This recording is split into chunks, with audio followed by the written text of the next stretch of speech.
Hello नमस्कार जय हिंद साथियों।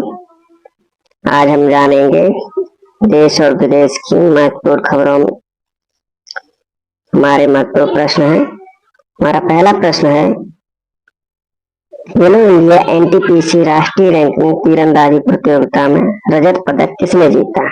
ए शीतल देवी, बी दीपिका कुमारी, सी शैलजा सिन्हा, डी मुस्कान सिंह। तो इसका सही उत्तर है ए शीतल देवी। एशियाई पैरा खेलों की स्वर्ण विजेता शीतल देवी ने खेलो इंडिया एनटीपीसी राष्ट्रीय रैंकिंग तीरंदाजी प्रतियोगिता में रजत पदक जीता। वहीं हरियाणा की एकता रानी ने स्वर्ण पदक जीता है। शीतल को इस साल की शुरुआत में हांगजो एशियाई पैरा खेलों में 2 स्वर्ण और 1 रजत पदक जीतने के लिए अर्जुन पुरस्कार से सम्मानित किया गया था। हमारा अगला ये शीतल देवी का चित्र है, फोटो है उनकी। हमारा अगला प्रश्न है, संयुक्त सेनाभ्यास डस्टलिक का आयोजन भारत और किस देश की सेना के बीच किया गया है? A Germany, B Uzbekistan, C Mongolia, D Brazil. तो इसका सही उत्तर है बी उज्बेकिस्तान। भारत उज्बेकिस्तान संयुक्त सेनाभ्यास डस्टलिक के 5वें संस्करण का आयोजन 15 अप्रैल से उज्बेकिस्तान के टर्मेज में किया जा रहा है। यह भारतीय सेना और उज्बेकिस्तान सेना के बीच एक वार्षिक संयुक्त सैन्य अभ्यास है। ध्यान रखेंगे, एक वार्षिक संयुक्त सैन्य अभ्यास है। यह भारत और उज्बेकिस्तान में बारी बारी से आयोजित किया जाता है। इसके पिछले संस्करण का आयोजन साल 2023 में पिथौरागढ़ उत्तराखंड में किया गया था। हमारा अगला प्रश्न है, हाल ही में सुरभजीत जयवेली बालदेव का निधन हो गया। वह किस क्षेत्र से संबंधित थे? ए पत्रकारिता, बी विज्ञान, सी गायन, डी राजनीति। तो इसका सही उत्तर है सी गायन। भारतीय मूल के प्रसिद्ध दक्षिण अफ्रीकी गायक सुरभजीत जयवेली बालदेव का 66 वर्ष की आयु में निधन हो गया। वे लगभग हर भारतीय संगीत शो में प्रमुख भागीदार थे। वह बैरी नाम से मशहूर थे। इसके बाद देखें, हमारी अगला प्रश्न है, स्वदेशी मुद्दों पर संयुक्त राष्ट्र स्थायी मंच के 23वें सत्र का आयोजन कहाँ किया गया है? A Nai Delhi, B New York, C Paris, D Hague. तो इसका सही उत्तर है ऑप्शन बी न्यूयॉर्क में। संयुक्त राज्य अमेरिका के न्यूयॉर्क में स्वदेशी मुद्दों पर संयुक्त राष्ट्र स्थायी मंच UN permanent forum on indigenous issues के 27वें सत्र का आयोजन किया गया है। इसका गठन साल 2000 में संयुक्त राष्ट्र आर्थिक और सामाजिक परिषद इकोसोक एक सलाहकार निकाय के रूप में किया गया था। हमारा अगला प्रश्न है, ग्रीनफील्ड नोएडा अंतरराष्ट्रीय हवाई अड्डे ने फ्यूल पाइपलाइन के लिए किसके साथ समझौता किया है? A IOCL, BPCL, Reliance Industry, D HPCL. तो इसका सही उत्तर है option B BPCL. Greenfield Noida अंतरराष्ट्रीय हवाई अड्डे ने ईंधन संबंधी मांगों को पूरा करने के लिए भारत पेट्रोलियम कॉर्पोरेशन लिमिटेड यानी कि बीपीसीएल के साथ एक समझौता किया है। इसके तहत विमानन टरबाइन ईंधन एटीएफ पाइपलाइन बिछाने का काम किया जाएगा। एटीएफ पाइपलाइन 34 किलोमीटर तक फैली हुई है और हवाई अड्डे के परिसर के भीतर 1.2 किलोमीटर तक है। अब हम बीपीसीएल के बारे में जानते हैं। इसकी स्थापना 1952 को हुई और मुख्यालय इसका मुंबई में है। हमारा अगला प्रश्न है, हाल ही में नंदलाल बोस की पुण्यतिथि मनाई गई। वे किस क्षेत्र से संबंधित थे? ए कृषि, बी पत्रकारिता, सी चित्रकारी, डी लेखन। ये नंदलाल बोस की फोटो है। ये डाक टिकट जो जारी हुआ था 15 पैसे का भारत इंडिया। तो उनका जन्म 3 दिसंबर 1882 को खड़गपुर में उनका जन्म हुआ। उनकी मृत्यु 16 अप्रैल 1966 को, उनकी उम्र 83 साल की थी। उस वर्ष शांति निकेतन में उनका देहांत हो गया। अब हमारा सही ऑप्शन है ऑप्शन सी, चित्रकारी।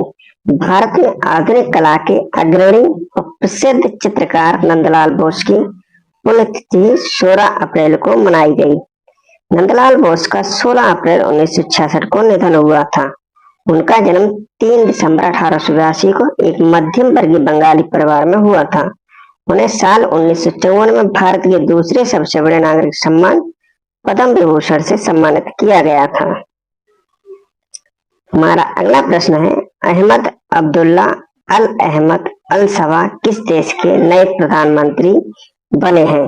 ध्यान रखेंगे ये एक ही नाम है। Option A Saudi Arab, B Kuwait, C Bahrain, D Qatar.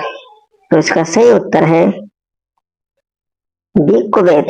Kuwait के अमीर ने शेख अहमद अब्दुल्ला अल अहमद अल सबा को कुवैत का नया प्रधानमंत्री नियुक्त किया है। यह निर्णय 7 अप्रैल को पूर्व प्रधानमंत्री शेख मोहम्मद सबा अल सलेम अल सबा के इस्तीफे के बाद लिया गया है।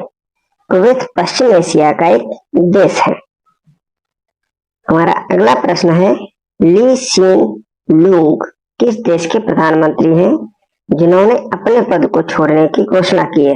A Japan, B Malaysia, C Singapore, D Vietnam. तो इसका सही उत्तर है सी सिंगापुर।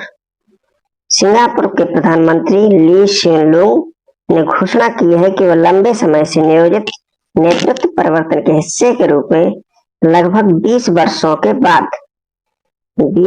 के बाद 15 मई को पद छोड़ देंगे। उनकी जगह उनके डिप्टी लॉरेंस बोंग देश के अगले पीएम होंगे। 72 वर्षीय ली ने 12 अगस्त 2004 को सिंगापुर के तीसरे प्रधानमंत्री के रूप में शपथ ली थी। हमारा अगला प्रश्न है, हाल ही में सीबीआई में संयुक्त निदेशक के रूप में किसे नियुक्त किया गया है? ए आदेश कुमार पांडे, बी अनुराग कुमार, सी नमन ओझा, डी अभिषेक सिन्हा। तो इसका सही उत्तर है बी अनुराग कुमार। कार्मिक और प्रशिक्षण विभाग डीओपीटी द्वारा जारी आदेश के तहत अनुराग कुमार आईपीएस को केंद्रीय जांच ब्यूरो सीबीआई में संयुक्त निदेशक के रूप में नियुक्त किया गया है। सीबीआई में संयुक्त निदेशक के पद पर अनुराग की नियुक्ति 5 साल के संयुक्त कार्यकाल के लिए यानी 24 फरवरी 2027 तक की गई है। अब जानते हैं सीबीआई के बारे में। केंद्रीय जांच ब्यूरो की स्थापना 1963 में गृह मंत्रालय के एक प्रस्ताव द्वारा की गई थी। भ्रष्टाचार निवारण पर 1962 से 1964 संथानम समिति ने सीबीआई की स्थापना की सिफारिश की थी। सीबीआई को अपनी शक्तियों का श्रेय दिल्ली विशेष पुलिस स्थापना अधिनियम 1946 से प्राप्त होती है। हमारा अगला प्रश्न है, हाल ही में जारी वर्ल्ड साइबर क्राइम इंडेक्स में भारत की रैंक क्या है? ए 10, बी 20, सी 30, डी 40। तो इसका सही उत्तर है ऑप्शन ए 10। हाल ही में शोधकर्ताओं की एक अंतर्राष्ट्रीय टीम ने विश्व साइबर अपराध सूचकांक जारी किया है। नए शोध के अनुसार भारत साइबर अपराध में 10वें स्थान पर है। इसके तहत दुनिया के लगभग 100 देशों की रैंकिंग तैयार की गई है। इस सूची में रूस शीर्ष पर है और उसके बाद यूक्रेन, चीन, अमेरिका, नाइजीरिया और रोमानिया है। उत्तर कोरिया रैंकिंग में 7वें स्थान पर है। हमारा अगला प्रश्न है, राष्ट्रीय न्यायिक अकादमी भोपाल का नया निदेशक किसे नियुक्त किया गया है? Justice Ashok Kumar, B justice Deepak Mishra, C justice Aniruddha Bose, D justice Ajay Chawla. तो इसका सही उत्तर है C justice Aniruddha Bose. Supreme court ने न्यायमूर्ति अनिरुद्ध बोस को राष्ट्रीय न्यायिक अकादमी एनजेसी भोपाल का निदेशक नियुक्त किया है। मुख्य न्यायाधीश टीवाई चंद्रचूड़ ने सेवानिवृत्त न्यायाधीश के सम्मान में आयोजित कार्यक्रम के दौरान ये घोषणा की। एनजेएसी की स्थापना 1993 में की गई थी। यह भारत सरकार द्वारा वित्त पोषित और सुप्रीम कोर्ट के निर्देशों के तहत संचालित संस्था है। हमारा अगला प्रश्न है, किसे हाल ही में हार्वर्ड यूनिवर्सिटी द्वारा south Asian person of the year नामित किया गया है? ए प्रीति शाह, बी सुनीता विलियम्स, सी ग्रेसी सिंह, डी अवंतिका बंदनपु। तो इसका सही उत्तर है डी अवंतिका बंदनपु। हाल ही में भारतीय अमेरिकी अभिनेता और मीन गर्ल्स स्टार अवंतिका बंदनपु को हार्वर्ड यूनिवर्सिटी द्वारा south Asian person of the year नामित किया गया है। 19 वर्षीय अवंतिका को उनकी उत्कृष्ट उपलब्धियों और अंतर्राष्ट्रीय और भारतीय मनोरंजन जगत में उनके प्रभाव को मान्यता देते हुए यह सम्मान दिया गया है। ध्यान रखेंगे, ये भारतीय अमेरिकी है। अगला प्रश्न है, विश्व कला दिवस प्रतिवर्ष कब मनाया जाता है? A option 12 April, B 13 April, C 14 April, D 15 April. तो इसका सही जवाब है ऑप्शन डी 15 अप्रैल। विश्व कला दिवस प्रतिवर्ष 15 अप्रैल पूरी दुनिया में मनाया जाता है। यह दिवस कलात्मक अभिव्यक्तियों की विविधता के बारे में जागरूकता और कलात्मक कृतियों और समाज के बीच संबंधों को मजबूत करने के उद्देश्य से मनाया जाता है। विश्व कला दिवस की आधिकारिक तौर पर स्थापना 15 अप्रैल 2012 को मेक्सिको में इंटरनेशनल एसोसिएशन ऑफ आर्ट की एक बैठक के दौरान की गई थी। इसी के साथ धन्यवाद। जय हिंद।